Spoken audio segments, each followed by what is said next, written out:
welcome back to Main Street Living. Earlier in the show, we were all kittens all the time, which was all Cheryl, our resident cat lover.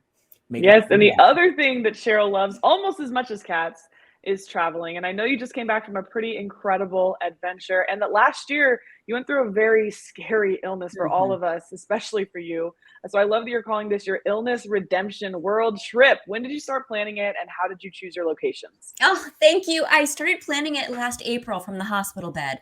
I said to my husband, if I survive this illness, I want to see the world. I want to live like there's no tomorrow and just do whatever. And that's what I did. I started planning a 3-week trip. My husband said, since we're already going here, why don't we just go around the whole globe and do it? And so I traded my hospital bed for a Delta One lay flat suite bed. I flew 14 and a half hours in style to Tokyo, Japan. I used my Delta Sky Miles for that. And it was an amazing ride over there. Your first stop was Japan. Mm-hmm. What was the most memorable moments there? Japan is so clean. It's modern. The people are so kind. It's beautiful. I could live in Tokyo and half the stuff is in English. So it was really cool to see all the temples and everything. Lots of history and culture and sights. One thing my tour guide did was took me at one of the temples to get my Japanese fortune.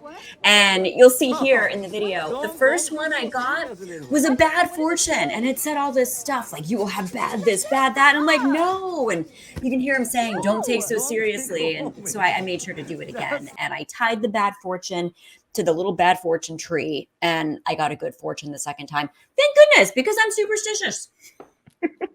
Well, something that I take seriously when I travel is R&R. I like to prioritize rest on my travel. Did you get any of that, Cheryl? So I did. We flew to Singapore next. I ran around Singapore, saw Gardens of the Bay, Marina Bay Sands. It was beautiful. Went to Indonesia. That was stunning. Took a mangrove tour, got a massage in Indonesia. So I got some R&R. And then we boarded a Royal Caribbean cruise ship. So I got a lot of R&R and laying around by the pool there, which was fantastic. But guys, one of the most interesting things was I went to a magic show on the ship. And the magician felt my energy in the front row, called me up to be his guest in a magic trick.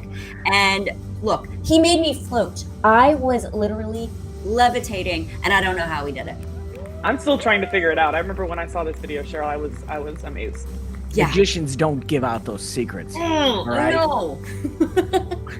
What continent did you visit next, and what did you think was special about that, Cheryl? So we went from Asia to Africa. Always wanted to do a safari tour. Went to an elephant sanctuary and monkey sanctuary first.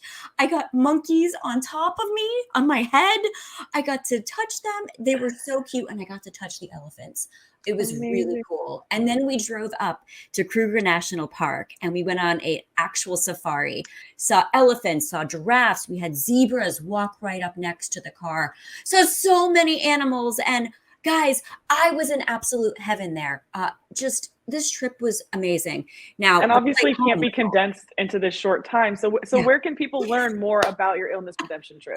I know so much more is on my travel blog on my website, preparewithcher.com, and click on blog and you won't believe what you'll see. So much good stuff. It's really worth a look. It's so much fun. I love seeing you so happy and healthy and traveling again, Cheryl. Next up, we'll continue to talk health, some better tips for better sleep.